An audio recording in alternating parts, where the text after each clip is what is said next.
Hello, everyone, and welcome to Conscious Connections. I'm Veronica Torres, and I am so thrilled to be with you again today. I've just come back from Europe.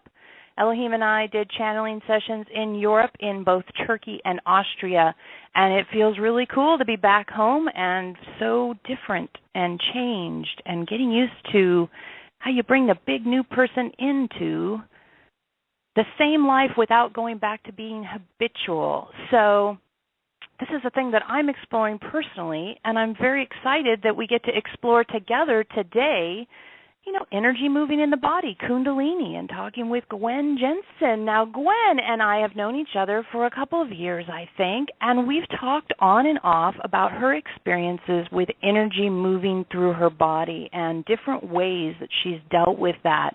And that can be labeled Kundalini, which I don't know anything about, so we're all going to learn together, which is very, very cool. Gwen does a lot of really interesting things. She does the Women's Herbal Symposium 3 times a year and has for a really long time. You can learn more about that at womensherbalsymposium.org. She also has a blog where she shares the experiences she has as she journeys through this life, and that is gwenstrueessence.wordpress.com. I'm going to put both of those into the chat, so if you didn't catch those, you can see them there. Welcome, Gwen Jensen. Hello. Hello, and thank you. Great to be here. Fun.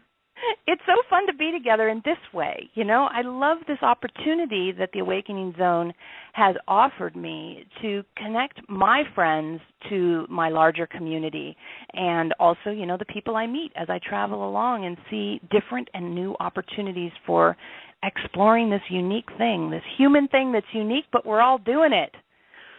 So I have questions, Gwen. I have lots of questions for you.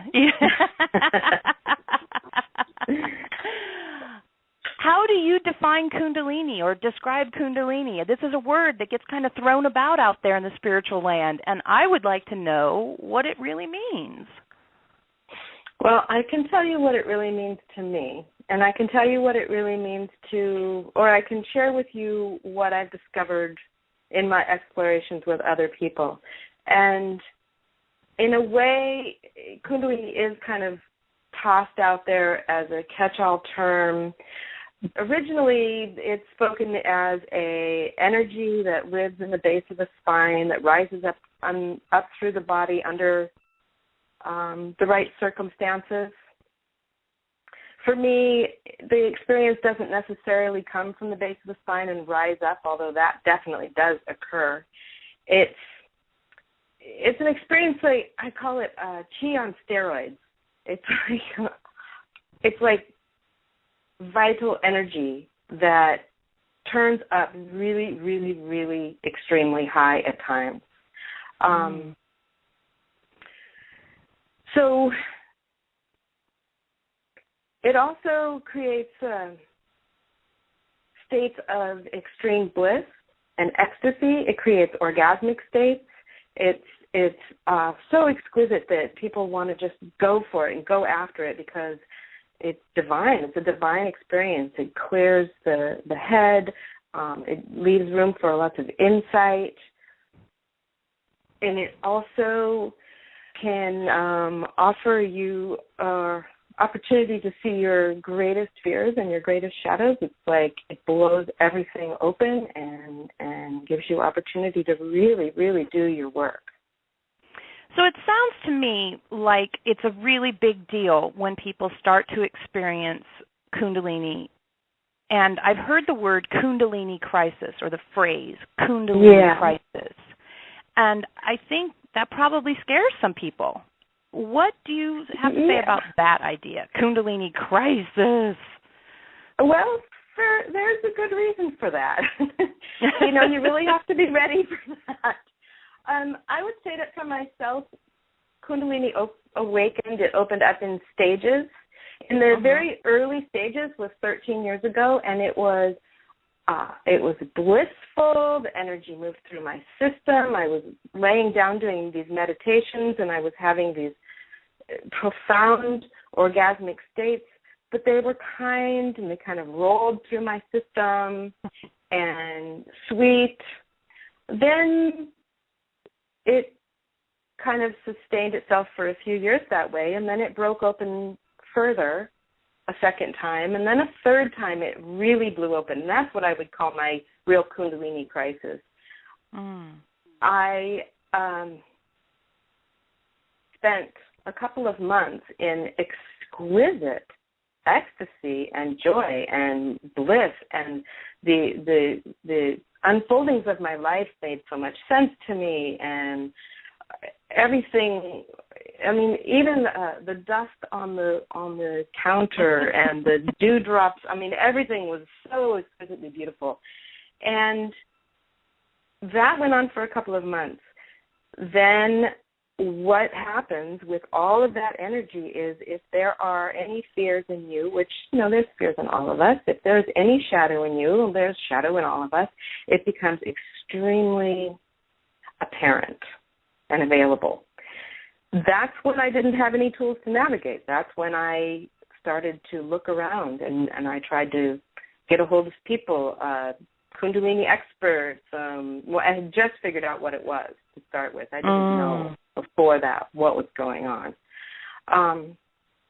But through my own research, I came upon, the word Kundalini, or, I'd certainly heard of it before, but I didn't have any idea.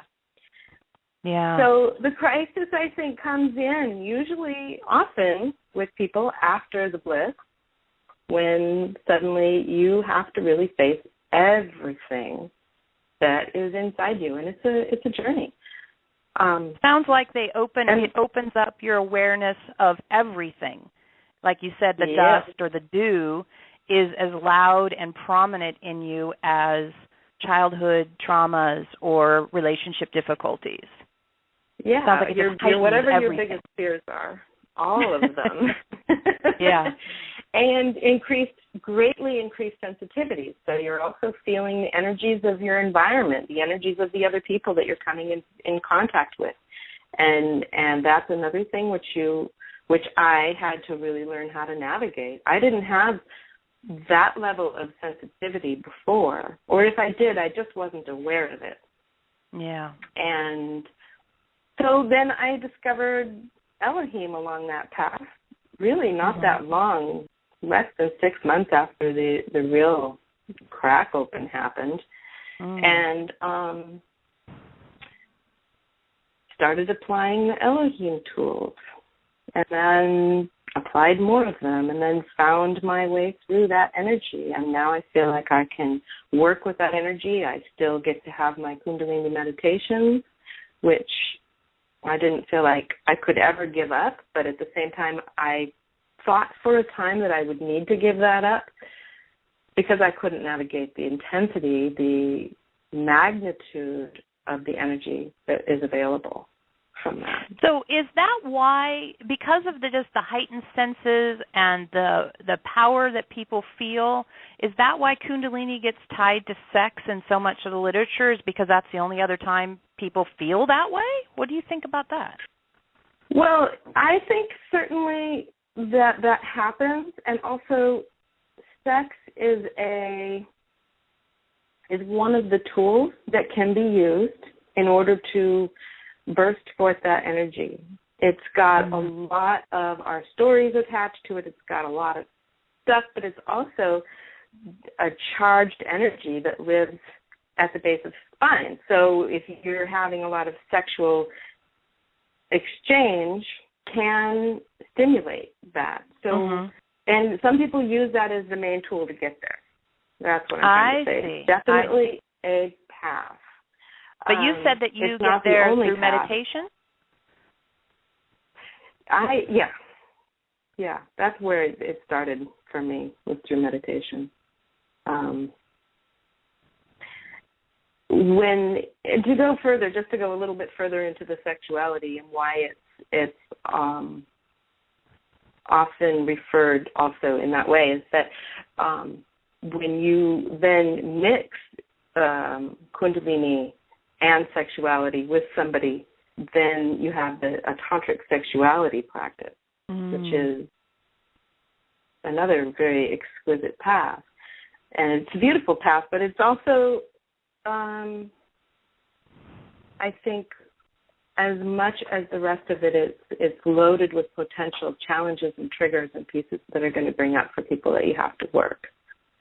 Yeah. Just more opportunity.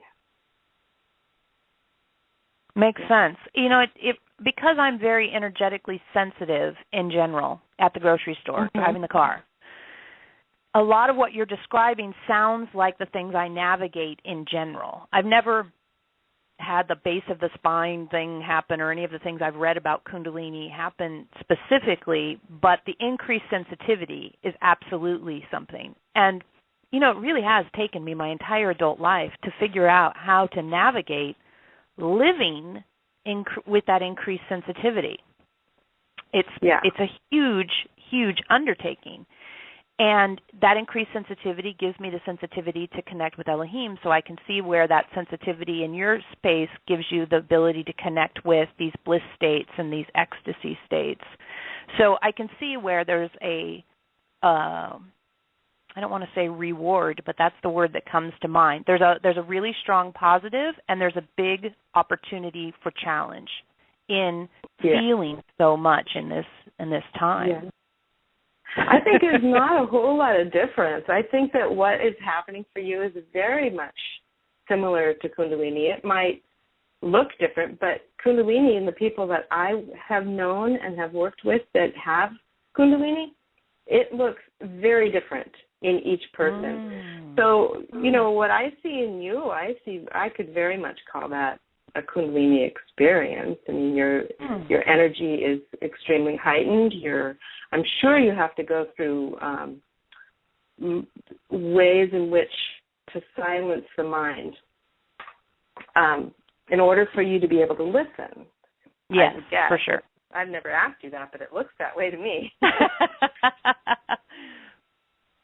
One of the things that I discovered with working with the energy is that as it comes up through the body, if there are thoughts going on in my head, if I'm thinking about this or that, it will block the energy. That energy is like using a fire hose to water your garden. It cleans the slate. So if there are things blocking it, physically, emotionally, mentally, spiritually, whatever your stuff is, it's going to blast right through. It's going to make them very apparent.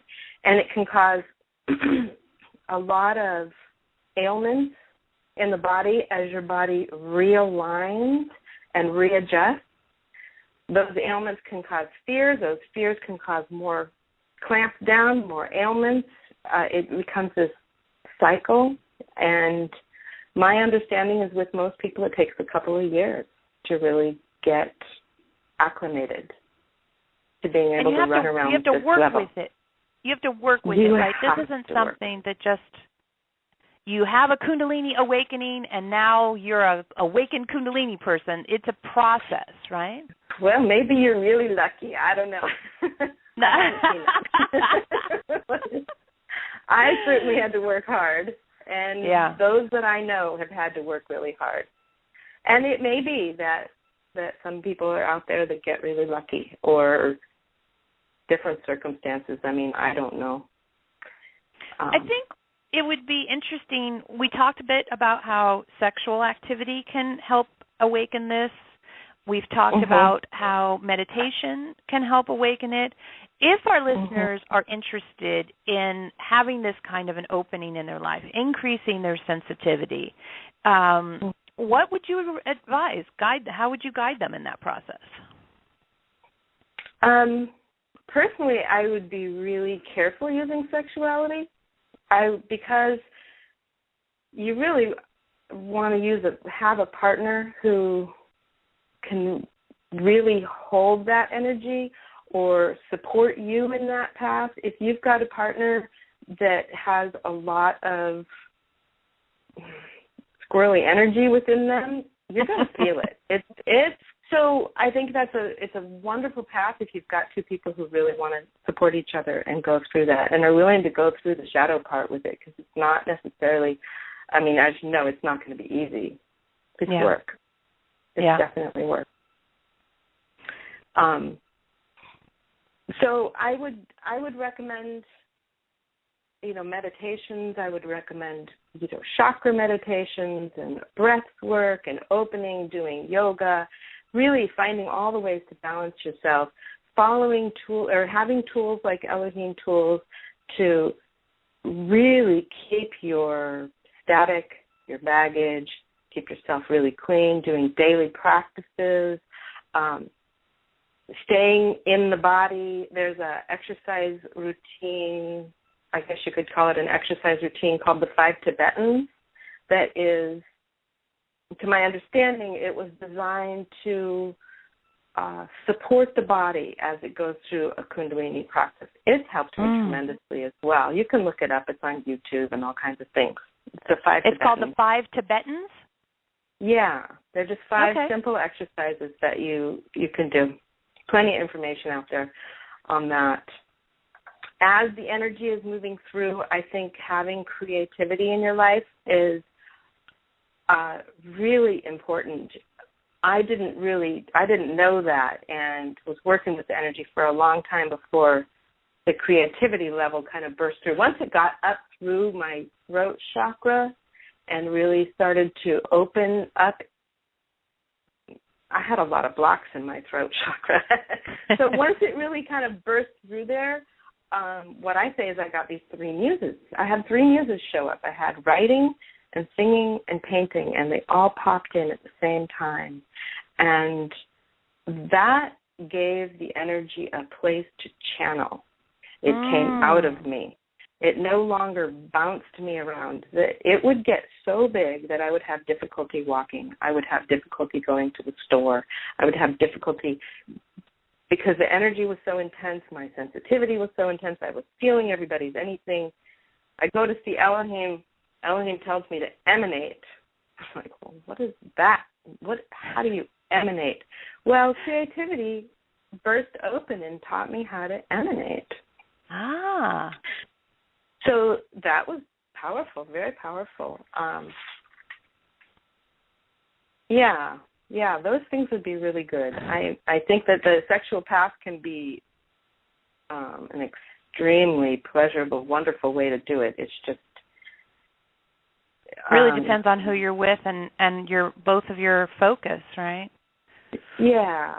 And the other thing is to go slowly, to move slowly. It does not need to burst open all at once. I mean, that's one way to do it, and that's what happened to me. But it's hard work to regain your balance. Mm-hmm. So, I think one of the risks that we run when we discover something when we're in a sexual union is imagining that we can't get it again unless we're with that specific person or in that specific fancy hotel or in that specific vacation, right? It's very easy to imagine that the circumstances were what made it happen instead of realizing that maybe the circumstances simply were the last little step or facilitated a relaxation that we don't have at home or something of that nature.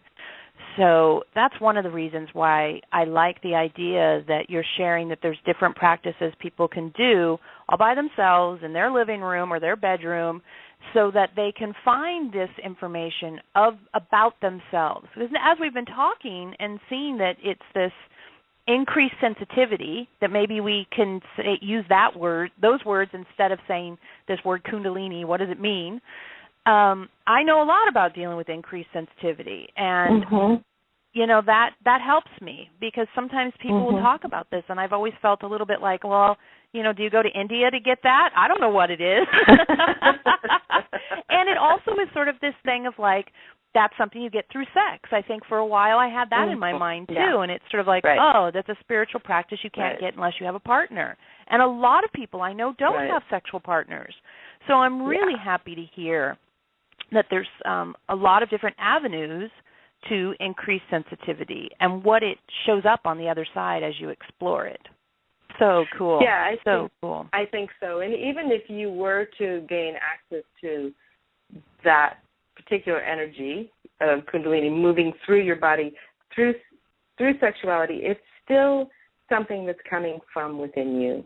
It really is. And it's moving through you. And the energy may be huge and your partner or others can feel it, but it's still moving through you. I have, in my practice, I have a group that I get together and practice with. And it's a meditation group. I mean, we do sometimes a lot of singing and chanting, and but it's a group full of people who have, not everybody, but who have had Kundalini experiences and are looking for ways to navigate through it. And it's very supportive and helpful at times and transparent. It's incredibly transparent. I would love to share with you a little bit about what a Kundalini meditation, the process is. Give me just a quick moment here to do an announcement, and then we'll get into that. Hang on one second. Okay. So we've got coming up on the Awakening Zone tomorrow, which is August 7th. We're recording this on the 6th of August. But you can always catch it on demand later if you don't catch it live. But at noon Central Time, there's going to be a program called Intuition, Animals, and Mastery. Kumari Mulin will discuss intuitive development through animal communication and explain how animals inspire us to open our hearts and our intuitive channels. They're going to talk about animals as teachers, healers, and mirrors. We know all about animals as mirrors. And how animals bring us to our spiritual and personal growth work. Again, you can catch that tomorrow, August 7th at noon Central Time right here on the Awakening Zone. Lovely, Gwen. Okay, Gwen Jensen is joining us today talking about Kundalini, about energy moving through the body, and about how you handle increased sensitivity. You're going to share with us a meditation? Yeah, I would love to share with you just the process that I use to raise the Kundalini, to gain insight for myself. But I'm a little bit distracted by the exciting next interview with animal communication, because that's one of the things that really happened for me with working with Kundalini is my awareness of animals and how they communicate with us and how we can communicate with them. It's just learning it, and it's so exciting. So I'm really looking forward to that interview, I just want to say. Very cool. So let's see. So in a Kundalini meditation, what I do is sit down and look for whatever available tool I have to silence my thinking mind. It's not always a really easy thing to do, but it's crucial. Because if that energy comes up, rises up, and hits all my thoughts, it's painful. So the first thing is looking for practices to silence the mind. And some people use breath. I'm finding these days that chanting is working brilliantly well, the silence after the chanting. Another tool I use is simple counting. I'm starting to have you breaking up a little bit, Gwen. I don't know what's happening. Is your phone doing something weird? Let me look at it. It seems to be okay. It's got all its bars. Well, you're back now. When you start talking about energy, sometimes electrical devices say, I don't know how to talk about energy. So it doesn't surprise me that you're like, okay, let's talk about the meditation, and the phone goes. Yeah, right. Okay. All right. So, well, let me know. So we heard about quieting the mind, and you use chanting for that. Well, that's one way that really works. The simple counting works really good for me. I usually count 1, 2, 1, 2, 1, 2 over and over again. And as soon as a thought pops into my head, I'm back on it again. And I'll go, 1. Sometimes I just count to 1. It seems so simple, but it really works. If thought comes into my head, it's like, 1. Just come right back. Just come right back. And that's, I think, important in any practice of trying to raise energy. There's also a tool that I use which I call creating a vacuum. which is just an imagination of a opening in the inner part of my body that kind of I feel from the base of my spine and up through the top of my head like an opening, and it creates a vacuum, and it feels like the energy starts to rise up through that. And these are just different practices and different tools. I'm sure there's hundreds more that people have used that are all over. Then from there, when the mind is really silenced and the energy raises up, there's a time that feels excruciatingly blissful and beautiful. It's kind of addictive. It's kind of like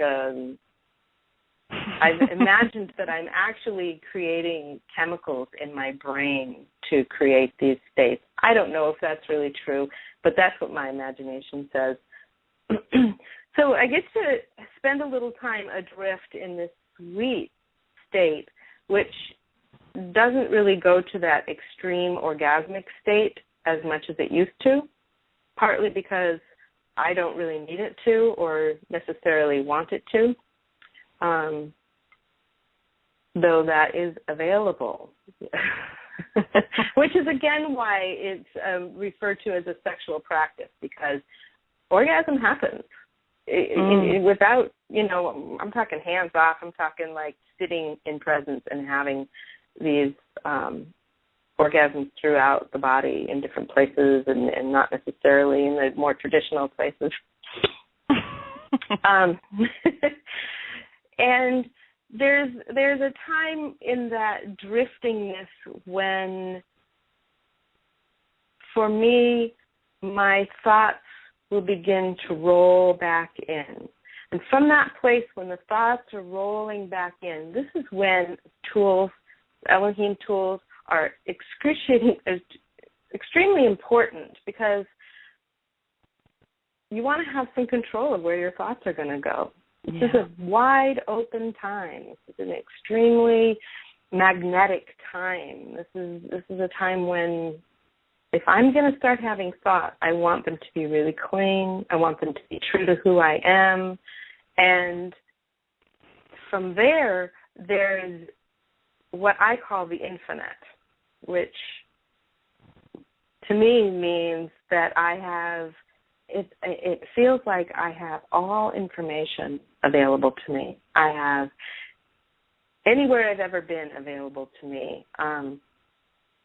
It's kind of like the great infinite in the mind, like all circuits are firing and anything's available. And insight begins to pour in. Now, another piece that's really important here is when I have these great opportunities with all this insight, one of the pieces I had to really work that Elohim helped me out so much with was attachment. I would have these grand insights about my life or about somebody I cared about or about this or that, but I do not get to, and I cannot hold on to them. They are fluid. They come, they go. I get to recognize that they're there, and then I have to let them go. And occasionally they do stick around, which is why I started writing about my experiences, because there's a real delight in getting to hold on to them. but there's no attachment. You can't be attached to them. It sounds like it would be kind of tempting to have that thought process pull you out of the state that actually allowed you to have them if you're not really, really, really mindful. Yeah, absolutely. It'll pull you right out of it. and it can pull you right into extreme fear, because your biggest shadow, your biggest fears are right there, readily available. So this is what I call landing gear. These are all the tools I use to bring myself back out again. I've been in this great open place. I've been all over the universe, and I'm going to try to come back into this body, like you were talking about how it is for you to try to bring the new Veronica back in from Europe back into this life that was you before. And that's what it feels like after my meditations is how do I bring that expanded self, that awareness, that energy, sensitivity, the exquisite, all the blissful things I got to experience, how do I bring them back into this body, into this life, without going mad, or without having pain in my body, without having all kinds of weird symptoms. I was dealing with a lot of strange, crazy symptoms for a long time, and using tools, I have been able to navigate right through them, but it takes time, or it took me time. And what's your go-to tool for that reentry process?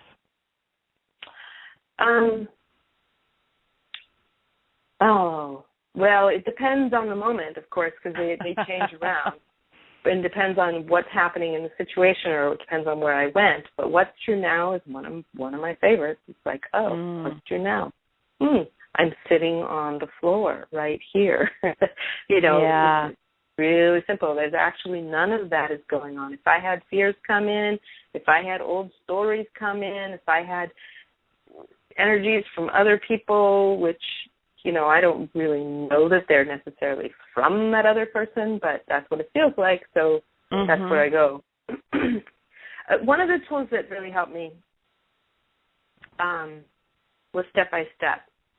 Because when I call what I call the infinite, or the place that I get the opportunity to go to when I'm blown wide open, I can see all kinds of crazy stuff from there. I call that the 50th step or the 100th step. And when I come back, one of the landing gears is I just ask, what's just the next step? Because now I see the 50th step. I'm so excited about the 50th step, but I can't live there. I don't get to have that. Or, in the levels, another good one is, it feels like I was in level 10 or level 20. Not that I know what they are, but that's when my imagination says, this feels like level 10. But look at me now. I come back out and I'm living here, in whatever level I am, and how can I love and accept myself when I got to see that? Why can't I be that now? Why can't I stay there now when I'm back in my regular life, paying my bills, going to the grocery store, or navigating a person in my life that's challenging me or causing some of my triggers to come up? It's like, okay.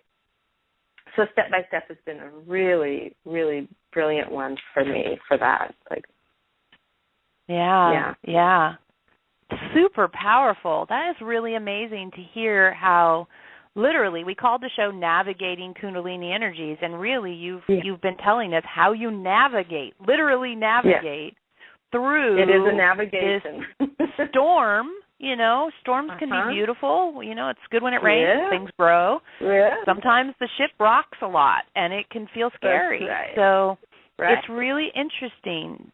I mean, energetically, I'm feeling into it, and it really does feel like a boat ride. And, when the surf's up, it can be a little exciting. Big surf can be super scary. Flat calm, maybe you don't go anywhere flat calm because you need a sail, you need wind to make your sail go. So, and again, in all those situations.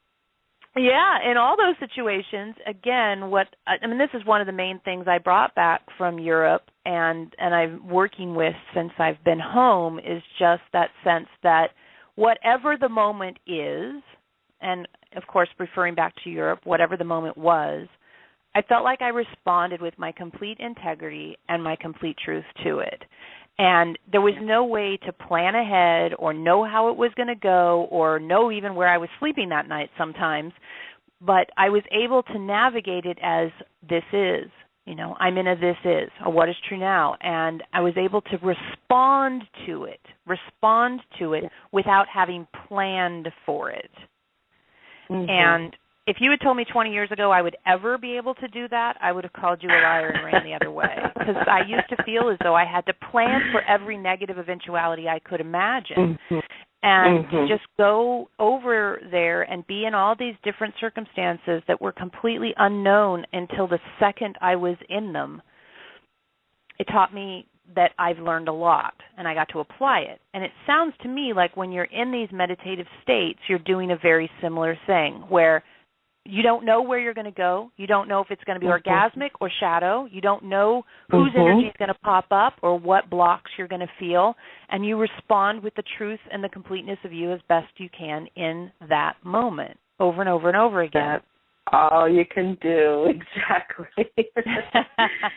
Yeah. And so when you're not meditating and having full-body orgasms and or facing all your shadows, you better be facing all your shadows, because you want to make sure that if they show up, you can get through and handle them in a positive way. Yeah. Right. Wow. Especially when the circumstances of your life get really extreme.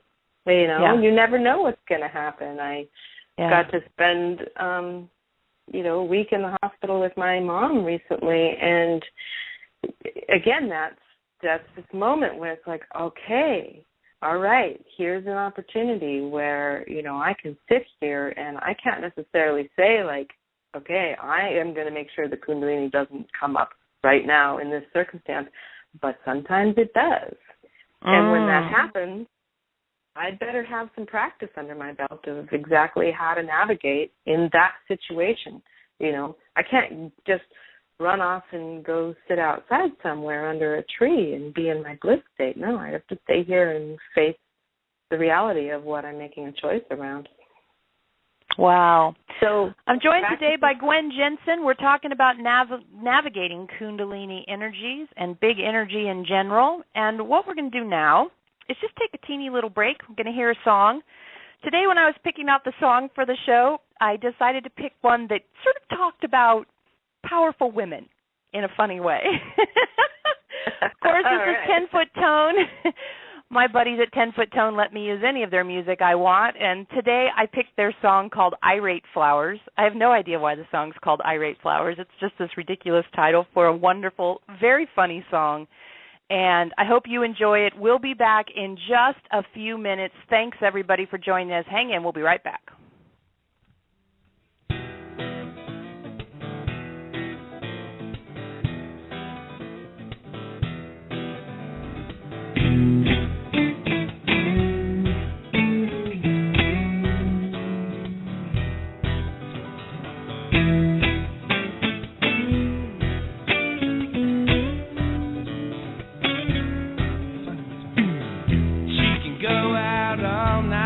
Drunk with the boys,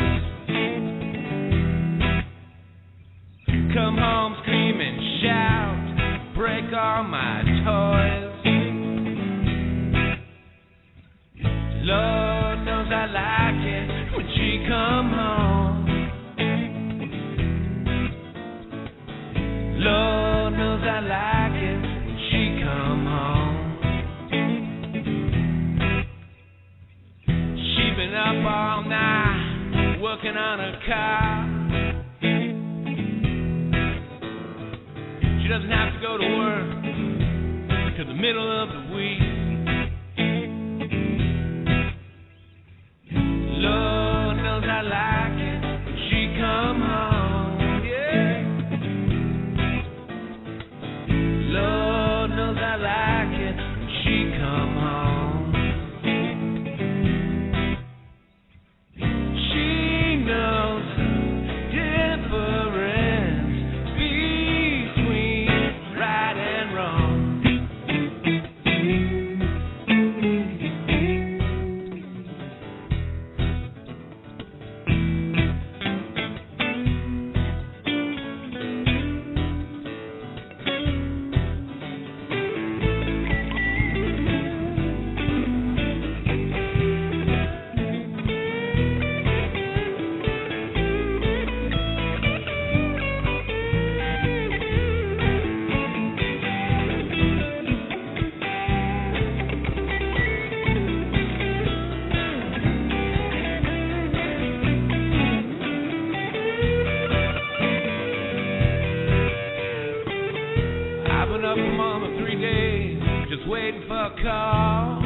Sometimes I feel like my back's against the wall. When you're coming home, Lord knows I like it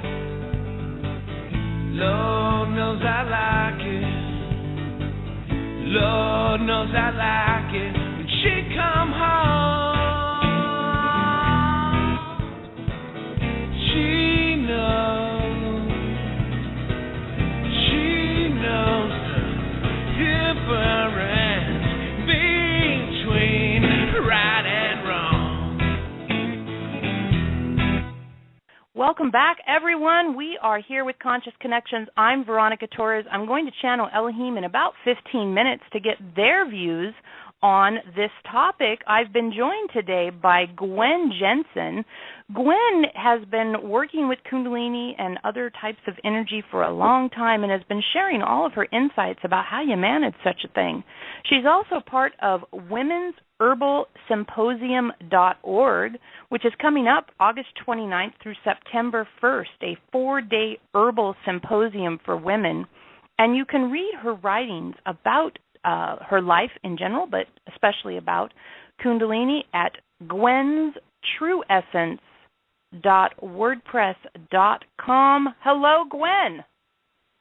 Hi. So did you like the song? I did like the song. The song made me laugh this morning. I was listening to it. I said, this fits my mood. I'm in a kind of a mood today, and this fits my mood. Lord knows I like it when she comes home.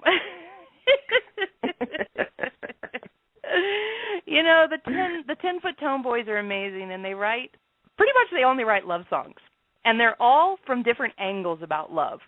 And I love the fact that their love songs have a lot of strong women in them. You know, it's not the women waiting at home for the guy to get home. It's the guy waiting at home, hoping she comes home, hoping she calls. We have a question in the chat room for you. And the question is, I want to hear more about Gwen's take on emanating and how she engaged that. That's a great question.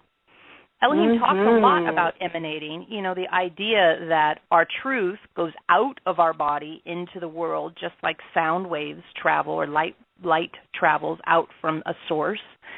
And Elohim will ask us regularly, what are you emanating? And the question from their perspective is often saying, are you emanating fear-based thoughts and fear-based feelings into the world? But in this case, you talked about how Kundalini brought up a lot of things for you to kind of check in with yourself about your emanation. So let us know, how do you do your emanation you? Well, I would say one of the early things that Elohim ever said to me was, emanate. And I sat with that for the longest time. I did not know what that meant or how to even begin. So it started to move slowly. Where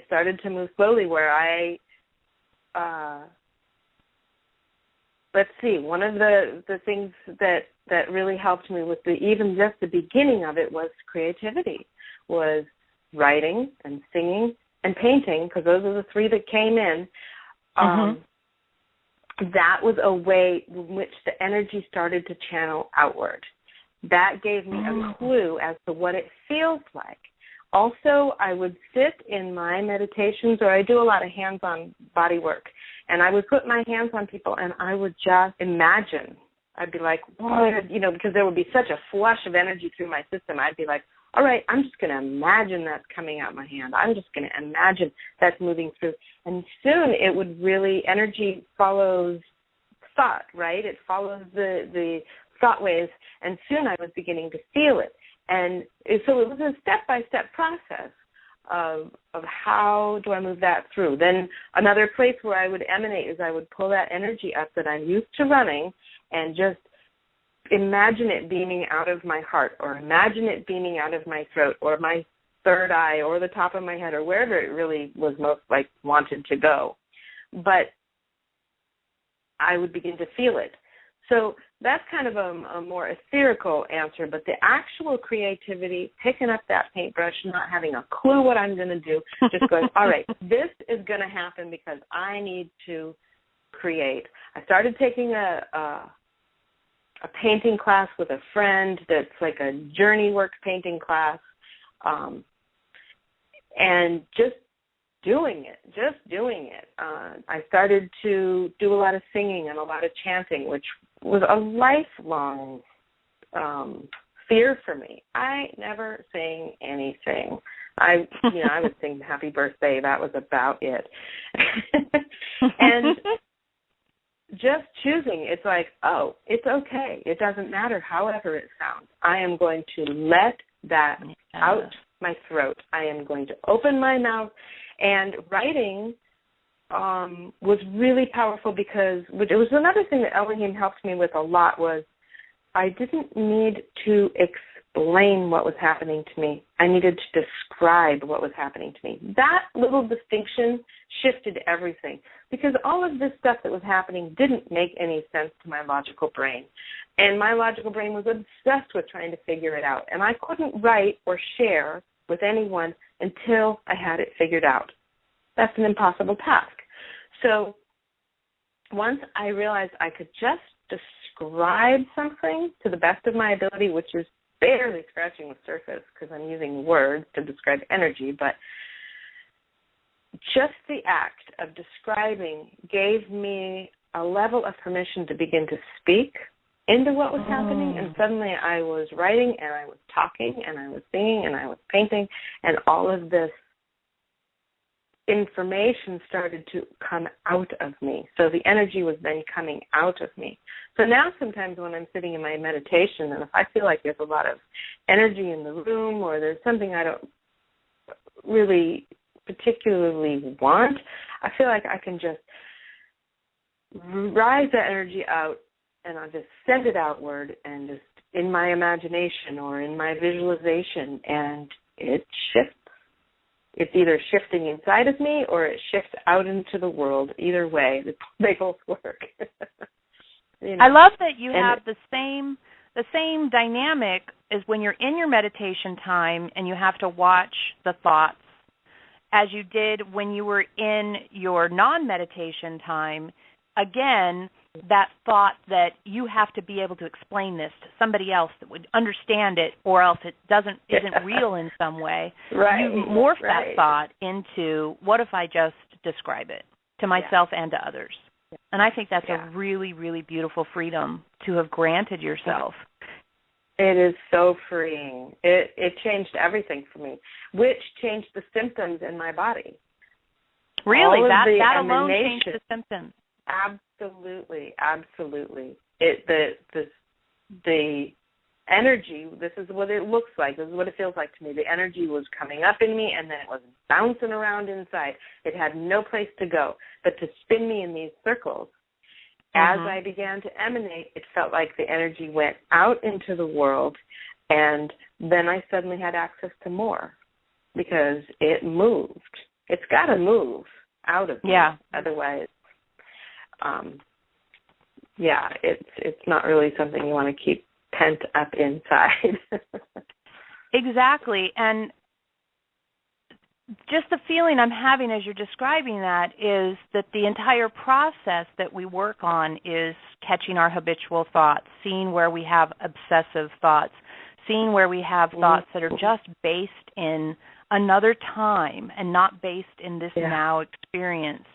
And how that almost, to me, the visual I got as you were talking is it felt like the stopper in the top of a test tube, right? There's a test tube shape, and they put that cork stopper in the top, and it felt like all of that non-productive thought is the stopper, and you're finding ways to dislodge that stopper so that what's in the test tube can be accessible.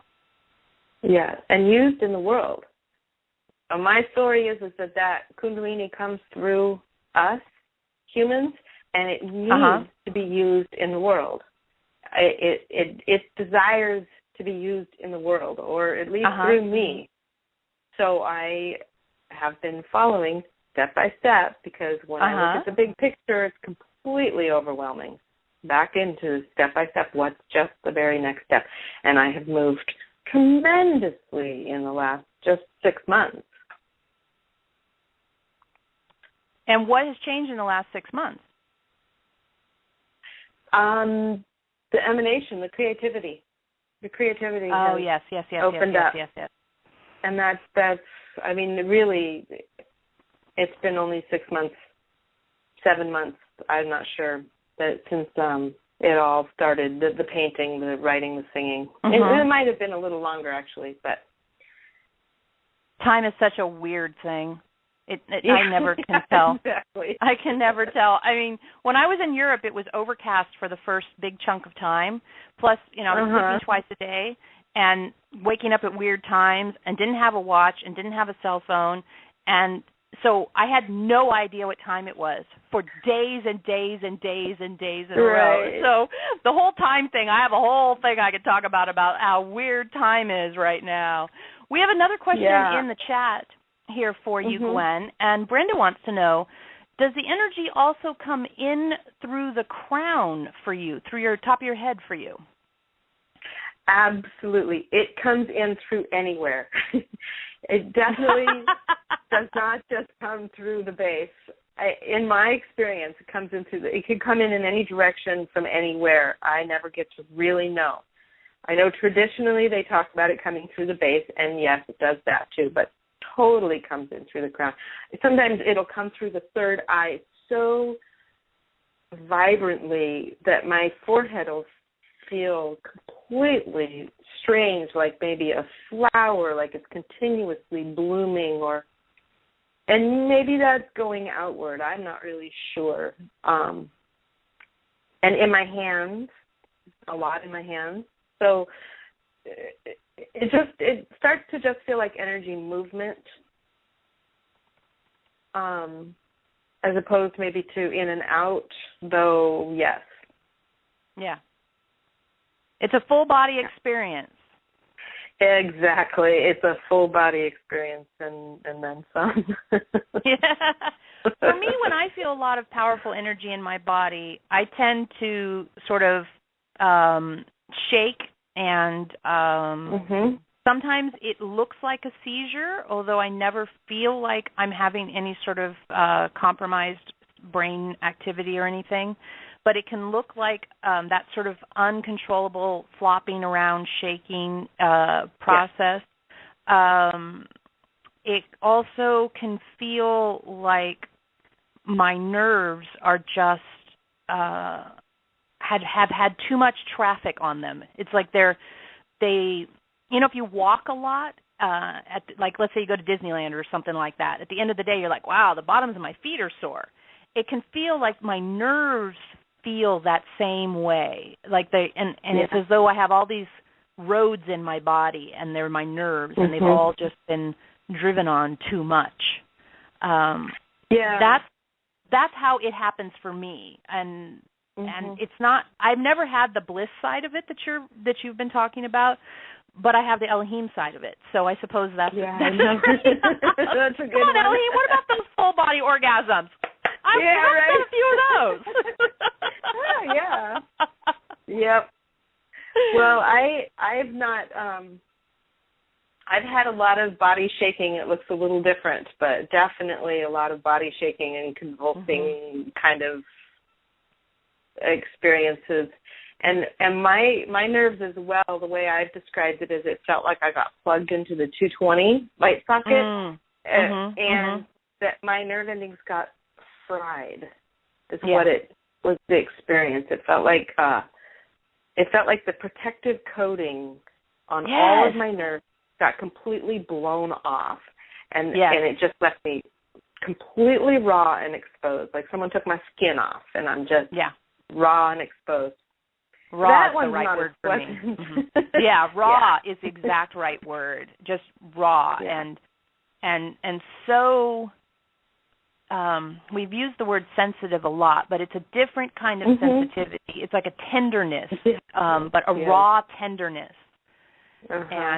And when I came back from Europe, I know I keep saying that over and over again, but boy, was it a big deal for me. And the other night, I woke myself up about 8 or 10 times just having these shaking experiences in my sleep.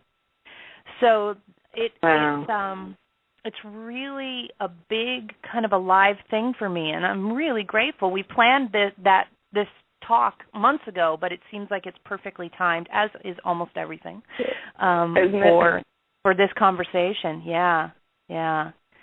In the chat, they're saying she gets the electrical feeling, but not in a comfortable way, and it goes on for days. Mhm. So I'm glad it's not uncomfortable since it goes on for days, because I don't like the feeling I get. Usually for me, it's a day or maybe two, but not. It doesn't go on and on and on and on and on. It's not like a wave, you know. It's more like that sort of the sound effect feeling. Yeah. Yeah. For me, when that's happening, the more I can just move right into it, the more I can let go and say, all right, it's another what is true now kind of version. Like, oh, all right, I'm going to look right at it.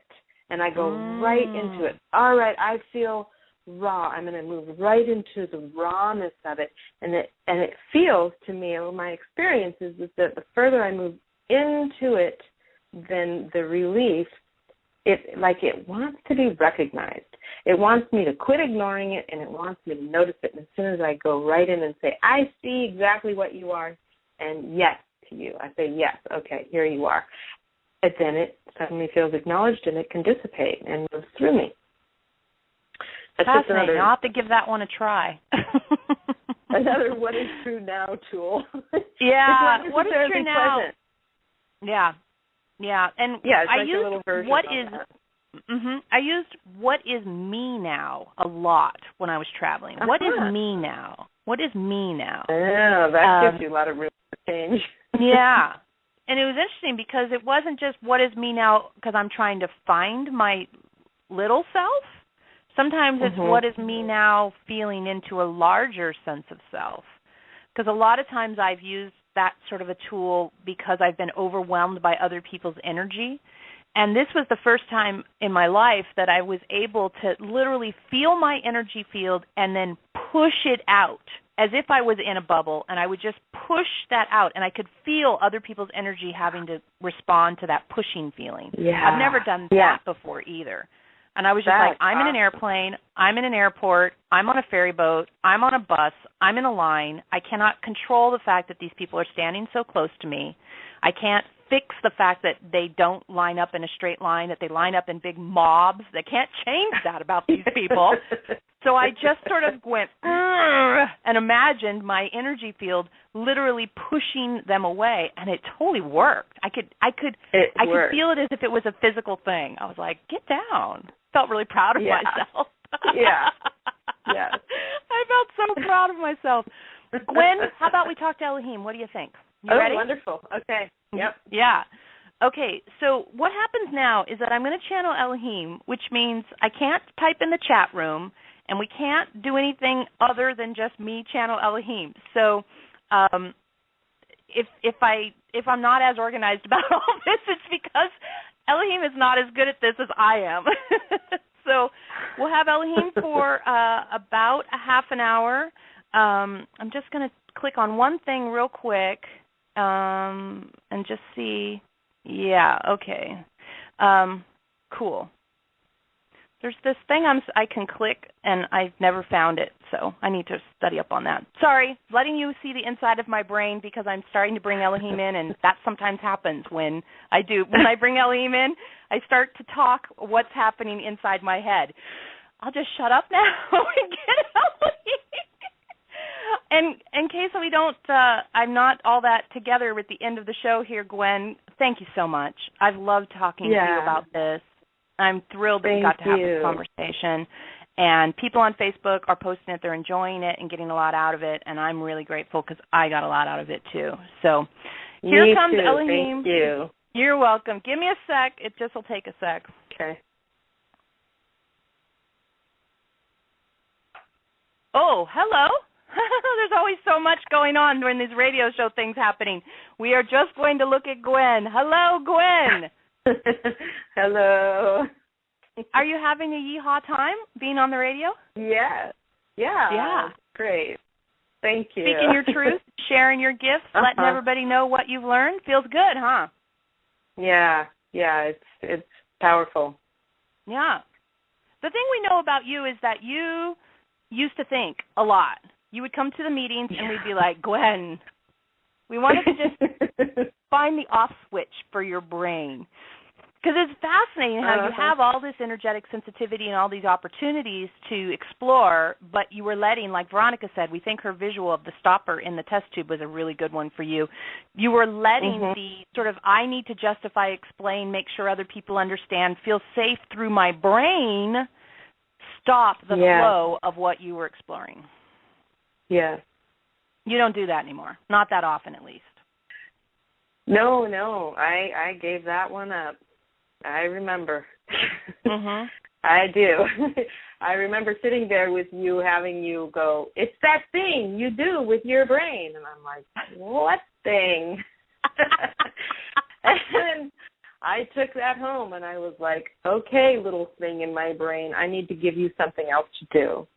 So I have looked for other ways of what to do with that part of my brain that wants to figure it out and understand it.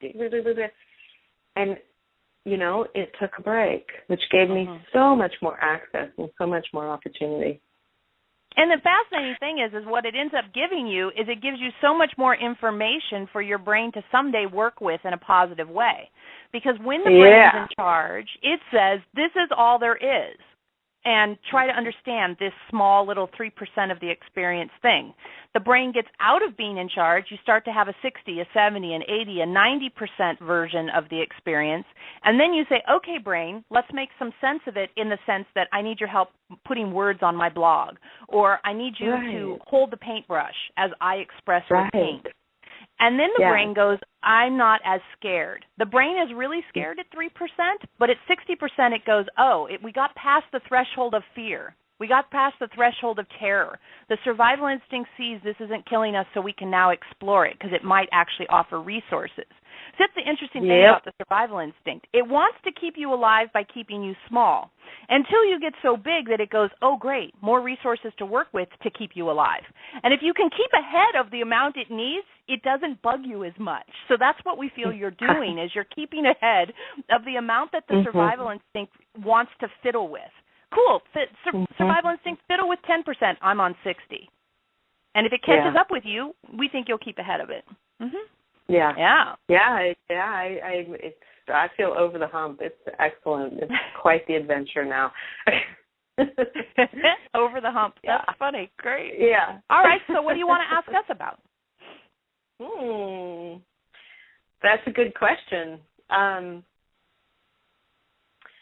Let's see. I hadn't really thought about a question to ask you, so I'm sure there's plenty of them in there. Well, how about we talk for a minute, and then you decide if there's something in there that brings up a question in you. Okay. How's that sound? Okay, so when you're talking about Kundalini or other energy rising, now, the thing about rising, it's one of these words like ascension that people associate with the idea of up. It doesn't have to be, it rises, not at all. We might say unfolds. To indicate like a flower unfolding, it goes in lots of different directions at the same time, right? It's an opening. Sometimes we know that it's traditionally perceived as rising up the spine, so we get the why there's the rising thing. But we imagine that with people who are more of a Western culture, they don't have that traditional sense of how it is supposed to look. So it will probably feel more like an unfolding, an unfurling, a blooming even in you, and an opening. Unveiling might even be the word that feels more energetically real with the people we've worked with. And so as you have this energetic sensitivity unveil in you and unfold in you, it's really, really easy to clamp down on it. Because if you don't have any training or any support in how to navigate such sensitivity, it can feel like you're constantly at a rock concert and you want to wear earplugs, right? You just always feel overwhelmed by the new stimulus coming in.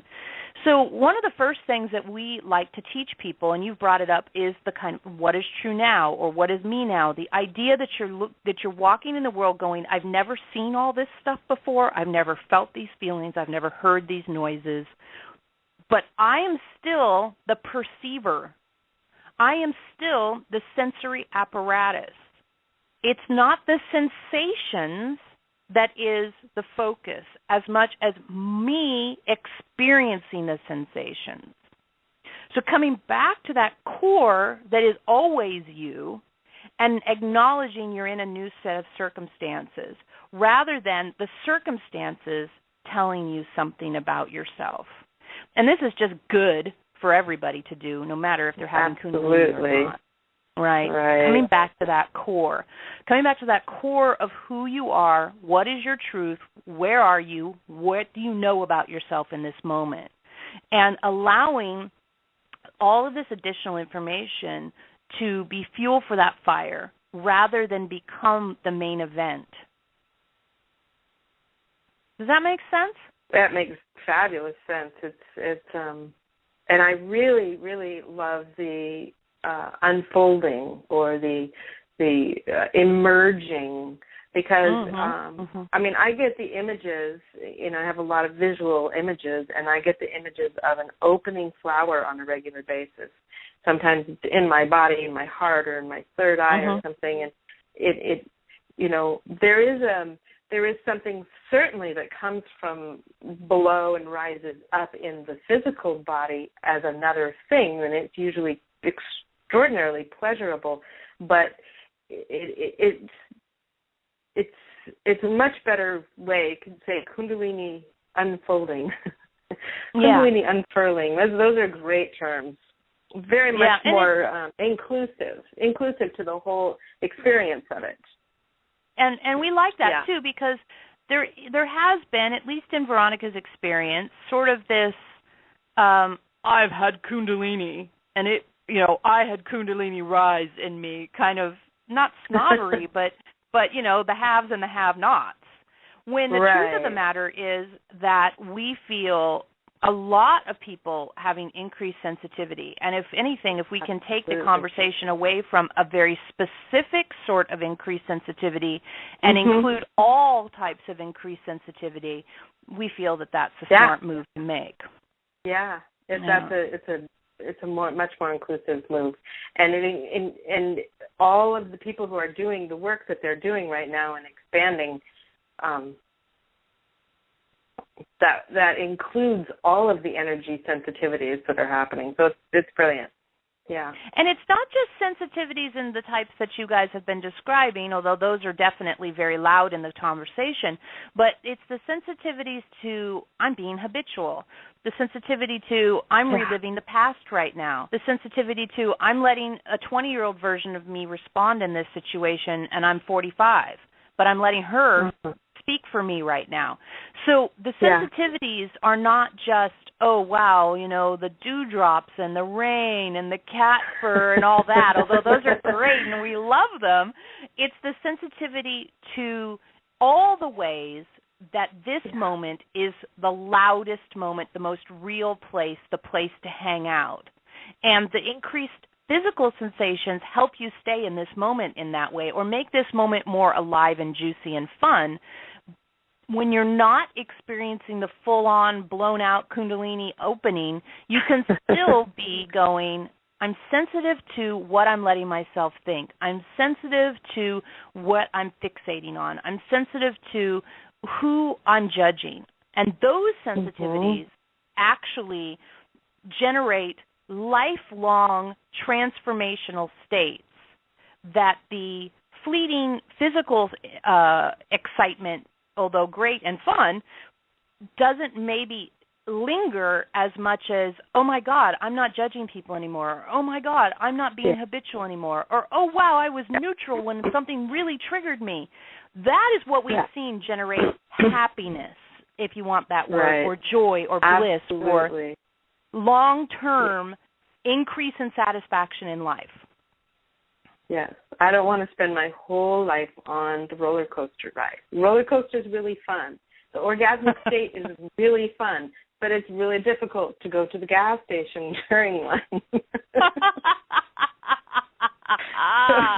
We love it. You're like, I would get you in the car, but I haven't stopped coming for 3 hours, so I can't. Yeah. Now you got it. Yeah. And there's something really valid about the idea that visiting ecstatic states and coming back and then integrating that in day-to-day life and emanating that as options to your fellow humans. We love that. We think that's the long-term plan. Sure, yeah, every once in a while you go on vacation to, someplace else, but where you live is where you live. Mhm. Yeah. Yeah, well, thanks to your help, I have been choosing to make myself public. Yeah. Just coming on the radio show or creating a blog, which actually I did at your guidance and probably maybe was one of the biggest factors in me learning to emanate. Just the very first beginning of it, when I had written maybe 5 or 6 of them, and I first posted it, and then I talked to you again, and you said, "No, yeah, that's great, you wrote them, but now you have to tell people that you could." I'm like, no. It could just be out there in cyberspace, and nobody could know about it. But as I exposed myself and my journey out into the world, I learned what emanation meant, even though it's still an energetic, and I still have much to go in learning this.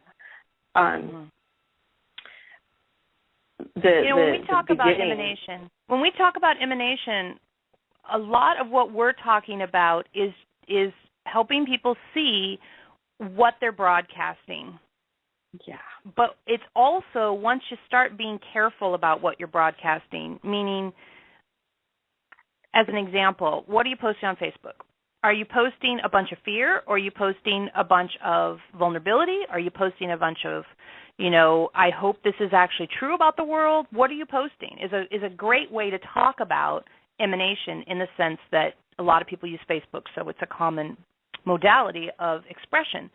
And the idea here is not to sugarcoat challenges or not to pretend things that are difficult are not happening, but to say, am I going to approach that from a fear place, or am I going to approach that from a this is what it brings up in me place? A taking responsibility for what you're broadcasting out to the world, taking responsibility. So as you go about learning about things that scare you, saying, this scares me, rather than you should be scared about this.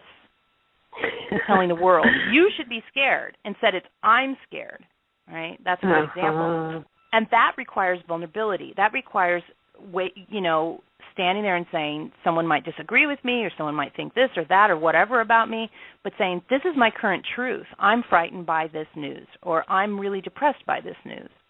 Instead of just sharing it in a way that says, I expect you to feel the same way I do, right?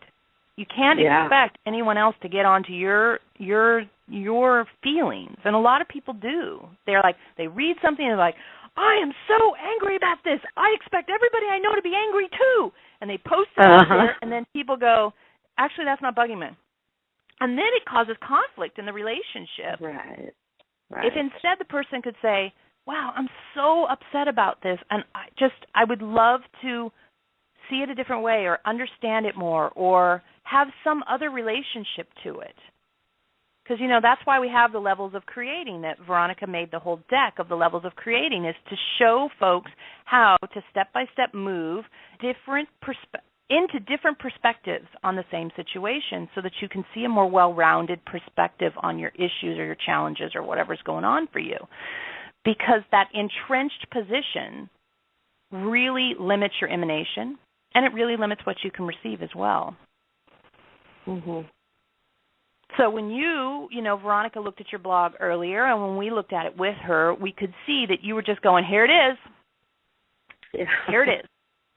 Right. Like, I don't have an attachment to how this is received, and I have no expectation that anyone will read it. I just am plopping it out here because it's for me. That's a really good example of emanation. Yeah. It is very much for me. It's and I had no idea how big of a change it would make in me. So, because your brain couldn't be involved in that, other than to help you type. right? So that stopper came out. And then once the stopper came out, it let everything else flow. And for the people who are listening, figure out what your stopper is. For many, many, many, many people, it's obsessive thinking. Or, like Gwen expressed, I have to prove this to somebody else before it can be real for me. But it can also often be the idea that danger signals, meaning uncertainty, uncertainty has to be processed as danger rather than discovery. Yeah. And that's another one that can really block the flow of energy, ideas, insights, health even, peacefulness within you. All these energy ideas you guys have been talking about is when uncertainty has to be danger rather than discovery. And the whole world pretty much will back you up on uncertainty is danger. So you're really bucking the trend when you stand up and say, I am not in danger. I am in discovery. No one is threatening my life right now. I'm going to see what's here when I stand in this uncertain place. I was really afraid of what people were going to think of me, and I realized that the reason I was afraid of what they're going to think of me was it was coming from a danger place, a fear place, some ancient thought that if somebody didn't like what I said, that it's a threat to my existence. When I got over that, it really helped me, like, oh, okay, well, I can throw it out there. Does it really matter what so-and-so thinks of me? Not really. Yeah. It's harder when it's someone that you love and care about, but... But the benefit is that we're talking today about moving energy in the body. And as you've pointed out, when you have an outlet, that energy moves more readily. And when that outlet you don't put a lot of thought on, because thought is going to constrict and try to control, right? Part of this thing is letting that energy flow. And what keeps it flowing, not constricting it, is one big way not to keep it flowing. So finding the ways that you constrict and making that really important, whether you're in a Kundalini state or not, making it really important to focus on that. That tells you where your work is, right? Where you're constricting the flow of your truth, of your energy, of your ideas even. And a lot of people, it starts with, well, I don't know what to do next, or they're on the 50th step, imagining a future that they don't know how to get to. So that's why it's good you guys talked about step-by-step earlier, because really that's what we would recommend. What is the step you're on today? And be really careful that you don't make a future idea of this, a future version of this idea be where you spend your focus. Because that does not help. That does not help at all. It doesn't, and it's extraordinarily limiting. Even the future ideas that are these grand things that I dream of for myself, I also see that there's such limitation because my ideas are smaller than my potential. You never would have imagined you'd have a blog, you'd be on the radio show, that you would feel this emanation, that you'd have such balance in your body. That was something you couldn't imagine. Yeah. So if you had taken the version of you a year ago or 2 years ago and said, give me your best dream for me, would you have dreamed these things? Right. Probably not. Right? So you've got to be really careful that the version of you today isn't the one who gets to decide what's possible for your potential, for your potential you. Right? It's just what's possible for the current me. Where's the stretch today? Where's the unblocking I can do today? And you might have an idea. Yeah, someday I want to live in France. Okay, great. Someday you want to live in France. It doesn't help a lot to imagine living in France 24/7. It may help to imagine living in France a little bit each day. But the rest of the time, you got to deal with what's happening right now, or you never get to the point where you're the person who lives in France. Because if you were the person who could live in France, you would be living in France already. Right. There's work to be done. That work happens in the now. Yeah. Yeah. Yeah. Totally. Yeah. All right, time for one more question. You got another one? Well, let's see, I would love to talk a little bit more about taking a stance. It's something that I asked last time we were together on a Wednesday night, and I was talking about the next steps? Like what are just the little next baby steps that are kind of available for all of us? And you talked a lot about practicing, this is my interpretation, practicing holding true to where I have come to. Mm-hmm. And sometimes I see that as like getting all of me to catch up. Like a lot of me is here, but there's still some little straggly bits. And I get to see those little straggly bits because life gives me opportunity with all of its challenges. And so how to catch those little bits up? Like I look at my life and I look at the places where I've got some leaks, some holes, some places that need work. And rather than launching forward, how do I get myself all the way up here solid? Yeah, chances are you never will. At least not anytime soon. Yeah. So that focus is actually kind of a certainty-based focus. You know, like I really want to know I've really done it, so if I had all of me here, I would really feel like I did. Instead, as a moment offers itself to you and you find some straggly bits in that moment, you can focus on that. But the rest of the time you can spend focusing on what is being revealed to you as you're in what you're in. That's more interesting to us because you're always going to have a little piece of you that's in the childhood. There's always going to be a piece of you in the former marriage. There's always going to be a piece of you in that job that ended poorly. You know, because you even if you just have the memory of it, there's a piece of you there. And that's not wrong because it brought you to this moment. But sort of focusing on somehow getting those bits and bobs to be where you are and missing the point that all of you, at least most, is in a now moment relationship to an experience. That's the part. That's where to put your attention. And those bits and bobs will sort themselves out as they do. That's not where all the attention needs to be. Yeah, and the problem with that focus, you know, is that if you had the focus that you asked us about, it keeps you small, in quotes, in the way that you don't have to try anything new because you're like, oh, but wait, I'm still catching up with myself, rather than having to look into uncertainty and unknown. Right? So you want to go, I'm going to look at, I'm going to look at the uncertainty and the unknown and see how much of me shows up in there. And if it's a good percentage, then you're in the right spot. Right? Does that make sense? Right. We don't see those bits and bobs that you're describing as anchors.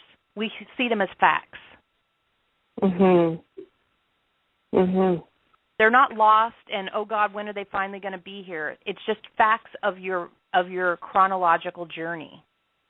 Right. And so now you're looking forward in your chronological journey with the awareness that it took some stuff to get where you are. So then in taking the next steps, you know, I guess what I'm looking at in my own life, I imagine for a lot of people is like, well, I want to move forward. I just want to move forward, but I don't have enough money, or, you know, I want to move forward, but I don't have enough this or, and sometimes the story that I don't have enough support to do such a thing holds me back. Yeah. And the key there is to always recognize that there's a smaller step. If the step you're imagining feels overwhelming, there's a smaller step to be focused on. Right. So you break it down. You break it down into a smaller step. Because a lot of times people will bite off too big of a step as a way to keep them from ever having to act. So if the step feels too big, it's too big of a step. All right, Gwen, you've been great. Thank you so much. Veronica's going to come back for just a couple minutes and say goodbye to everyone, too. We enjoyed it. We loved the conversation. Very powerful. Thank you, everyone, for listening. We'll just get out of the way now. Bye, but don't hang up yet. Okay.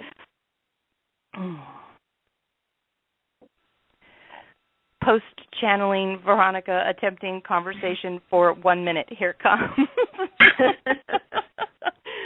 Gwen, thank you so much. I add my thanks to Elohim's thanks. I wanted to remind everyone that you can learn more about Elohim at Elohim.com. That's ELHEIM.com. If you want to know more about the Levels project that Elohim talked about, that's levelsofcreating.com. Our next show is You, Me, and the Honeybee, Why We All Matter with Randy Sue Collins. That'll be September 3rd. I hope you can all come to that show. You can listen to all our past shows are archived. Catch those.